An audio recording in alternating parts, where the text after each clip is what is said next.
The rain battered the windows of our Portland home, each drop a tiny fist against the glass, as if the storm itself knew the secret I was hiding.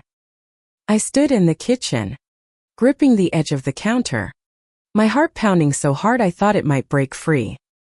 Across the room, my stepdaughter, Riley, stared at me with those fierce green eyes, her auburn hair spilling over her leather jacket like a cascade of fire. It wasn't supposed to be like this. I was 38, a high school counselor, married to Claire for 7 years, a woman whose laugh could light up a room but whose absence left it colder than ever. Riley, Claire's 19-year-old daughter from her first marriage, had come to live with us 2 months ago, her arrival like a spark in a house full of dry tinder.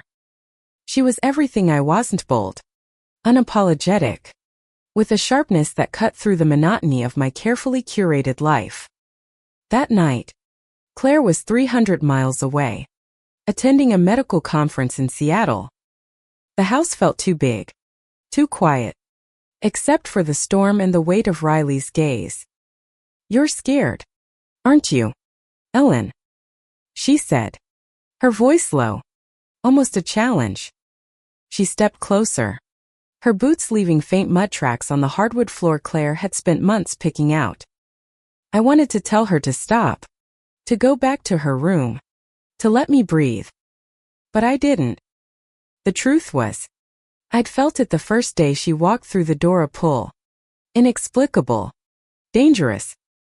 It wasn't just her beauty, though she had that in spades: tall, lean, with a smile that could disarm anyone.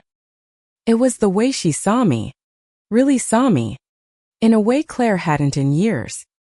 Claire, with her late-night surgeries and her endless ambition, had become a ghost in our marriage, present but untouchable. Riley, though she was all edges and heat, a living flame that made me question everything I thought I knew about myself. "Why do you stay?" Riley asked, her voice softer now, but no less piercing. She was close enough that I could smell the rain on her jacket, mixed with something faintly sweet, like the vanilla lotion she used. "You deserve more than this, Ellen. You deserve to feel alive."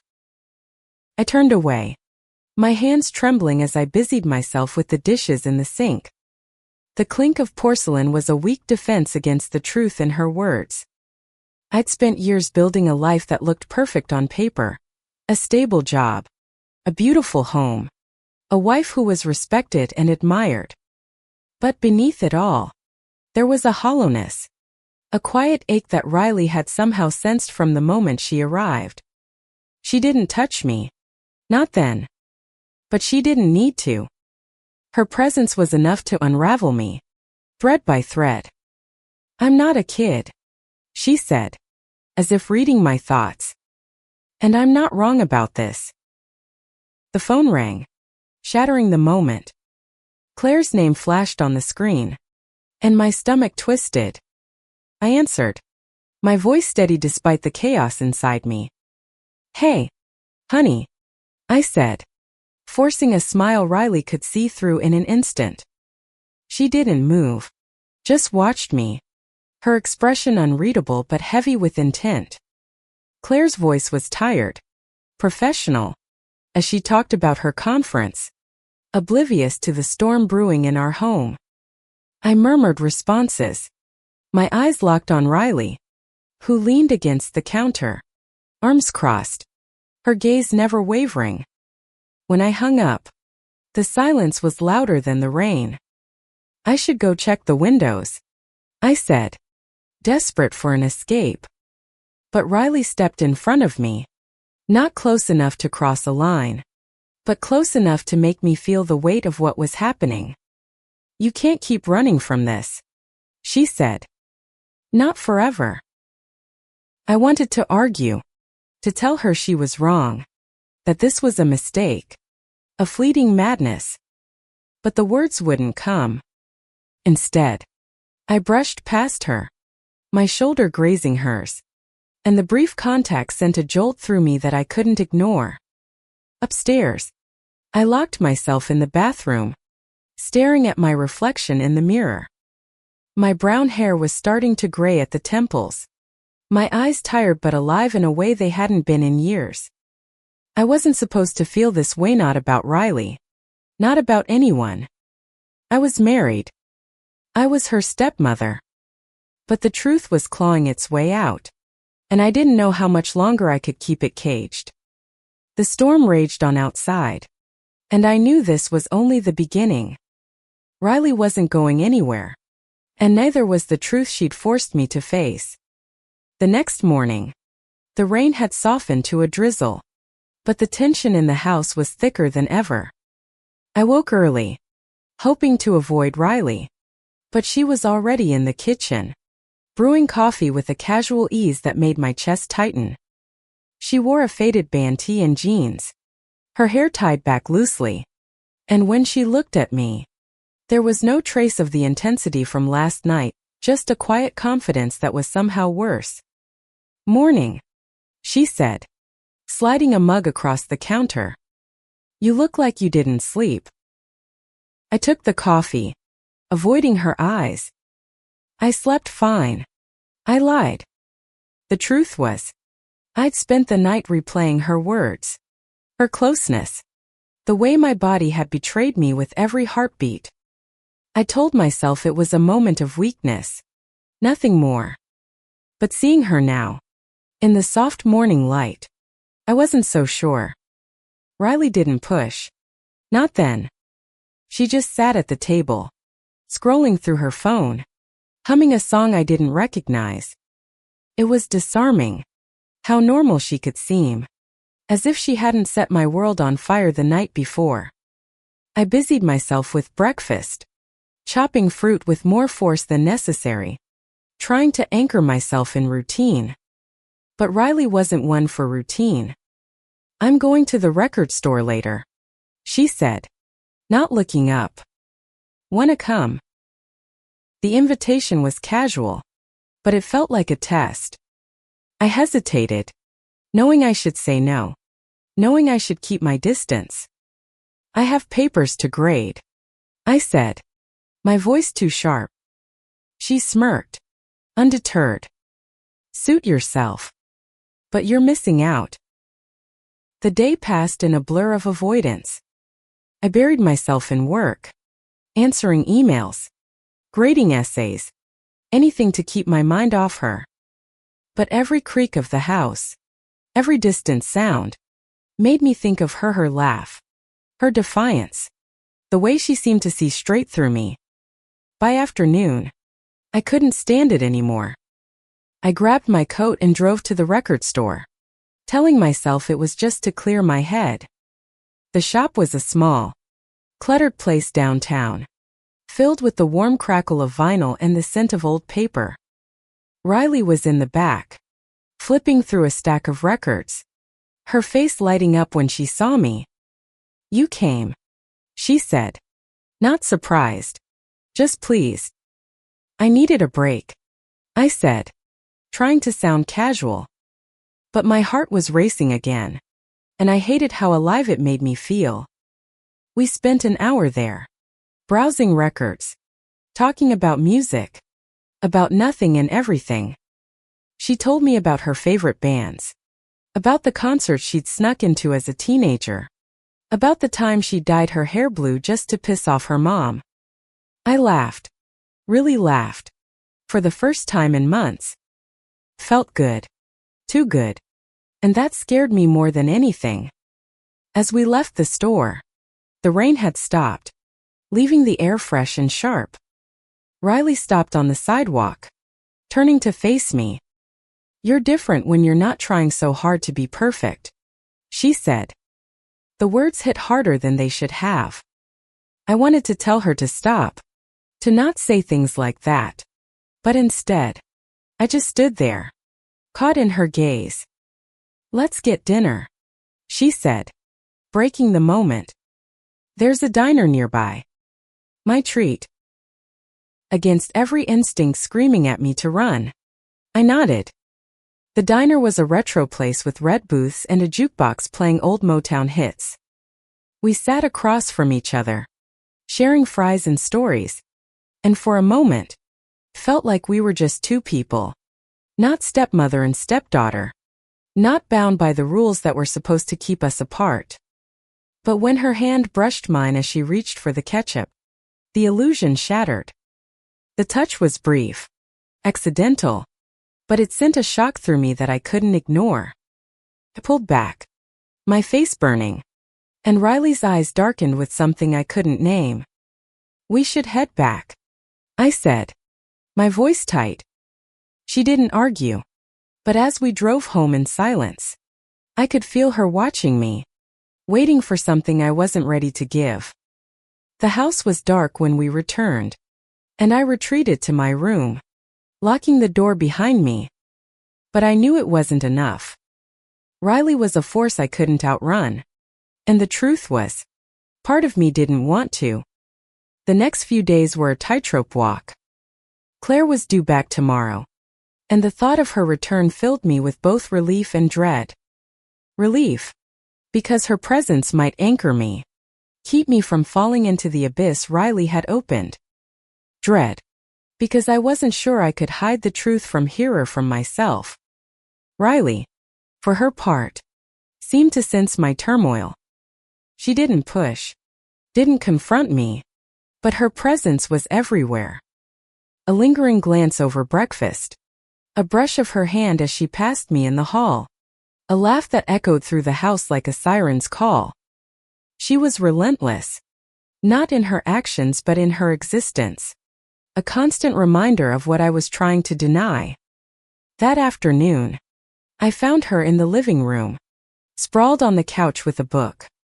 It was one of mine, a dog-eared copy of The Bell Jar, and the sight of her reading it felt like an invasion. "What do you think?" I asked, unable to stop myself. She looked up, her eyes bright. "It's heavy, but real. Like you." The compliment caught me off guard, and I felt my face flush. "It's just a book," I said, turning away. "It's not just a book," she said, sitting up. "It's you, Ellen. All the things you don't say." I froze, my back to her, my heart pounding. She was too close to the truth, and I didn't know how to push her away without breaking something me.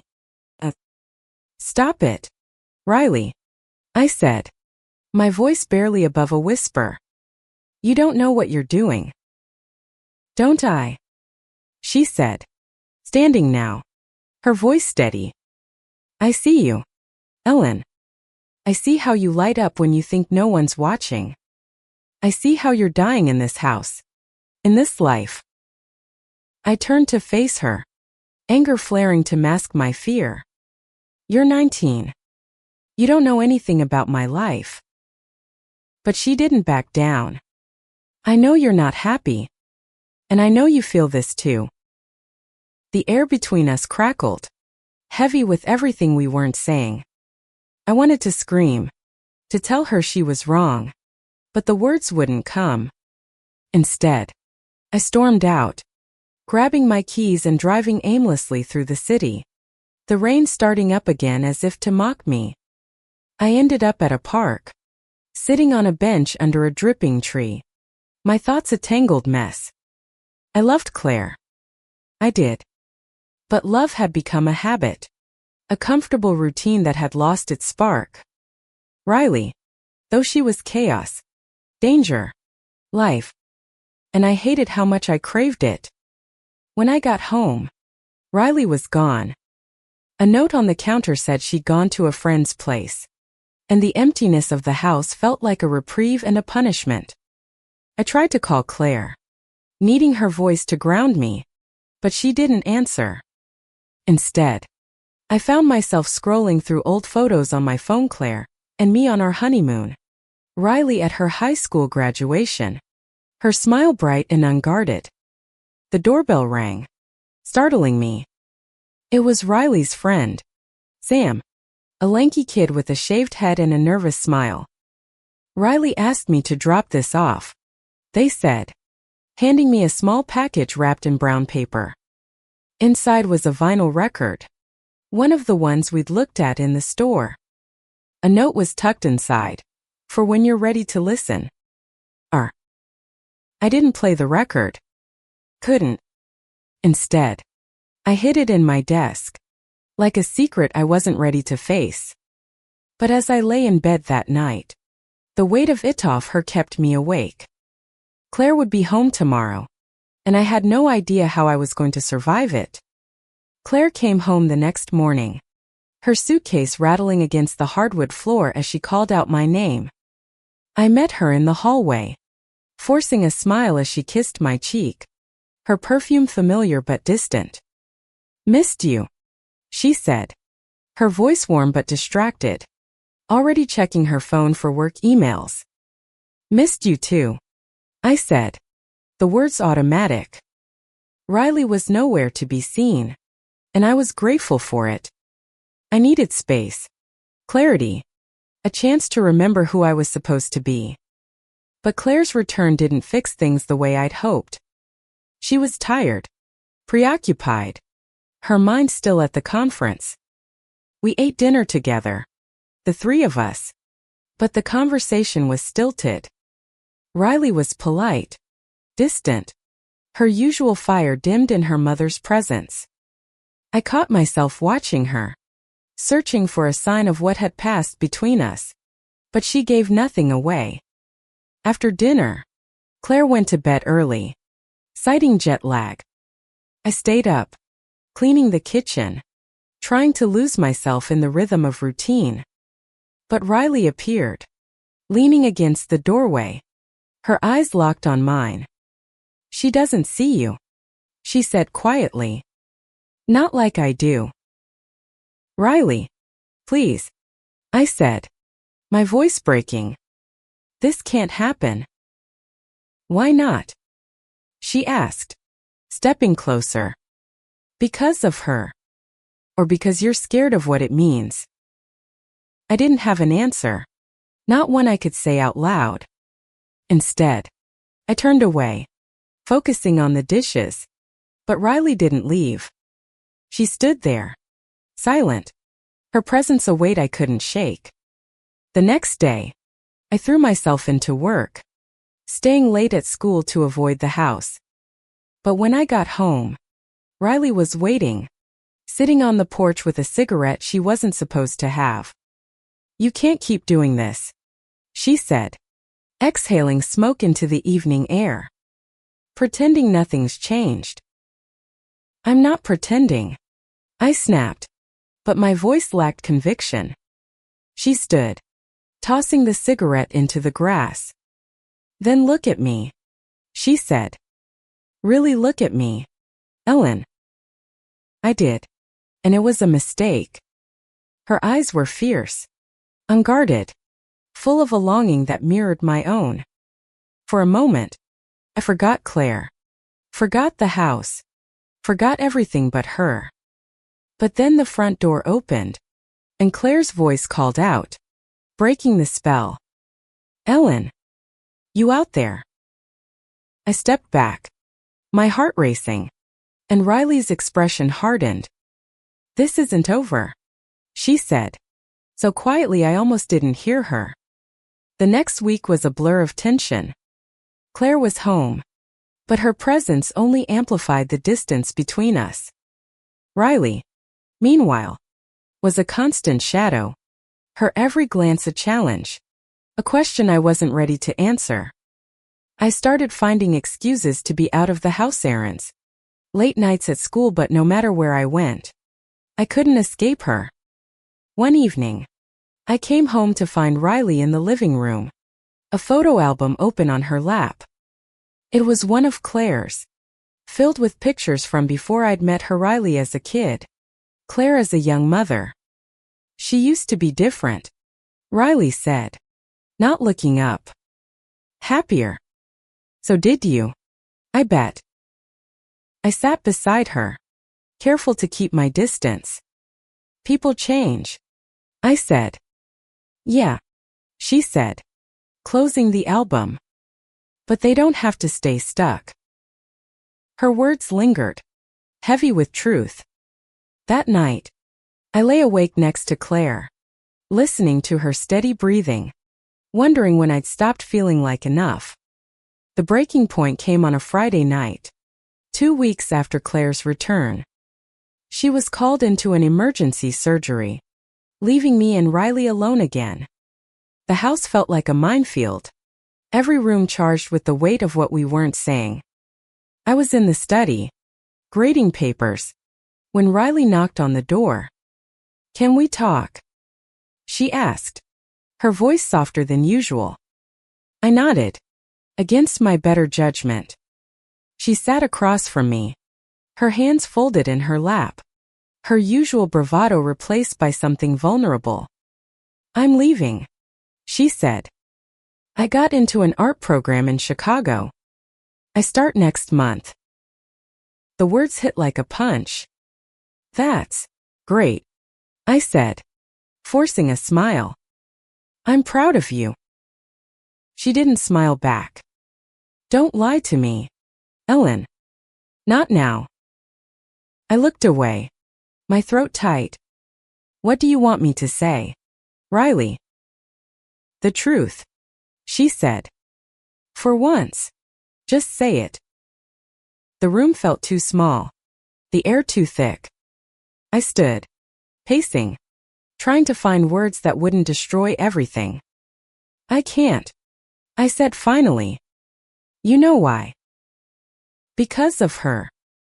Riley asked, standing now, her voice rising. "Or because you're too scared to admit you want this as much as I do?" "Riley, stop," I said, but my voice was shaking. She stepped closer, her eyes blazing. "I'm not wrong about you, Ellen. I'm not." And then she kissed me. It was sudden, fierce, her lips soft but insistent. And for a moment, I let myself fall into it. Every wall I'd built crumbled, and all I could feel was her warmth, her need, her truth. But then reality crashed in. I pulled back, my hands on her shoulders, pushing her away. "We can't," I said, my voice raw. "This isn't right." Riley's eyes filled with tears, but she didn't look away. "It's more right than anything in this house," she said. I turned away, my chest heaving, and she didn't follow.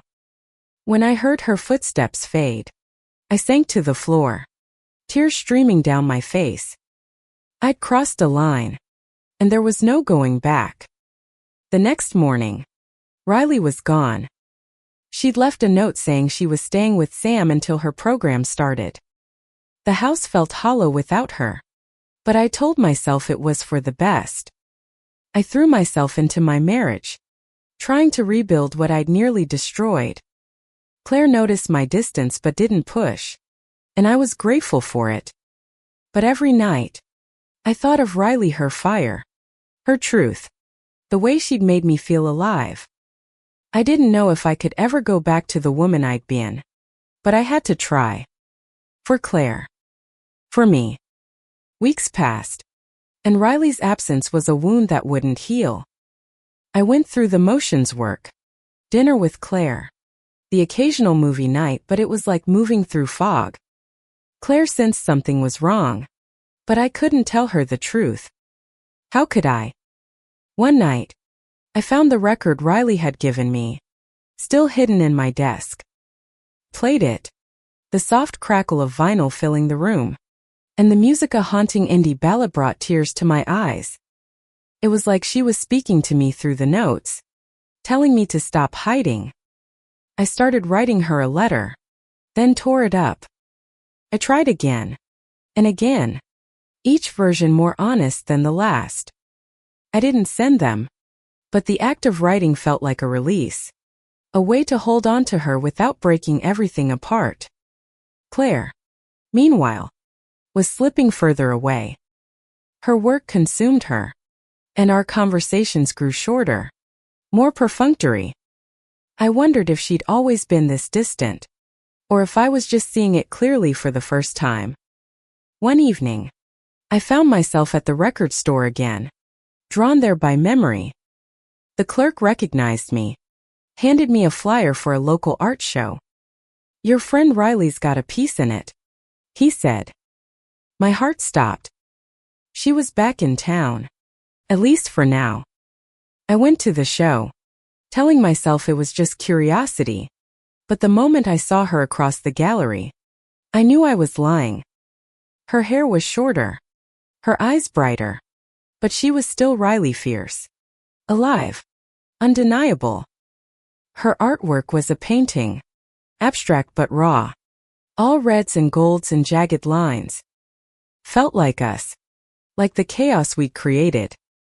I stood there, staring at it, until she found me. "You came," she said, her voice soft but steady.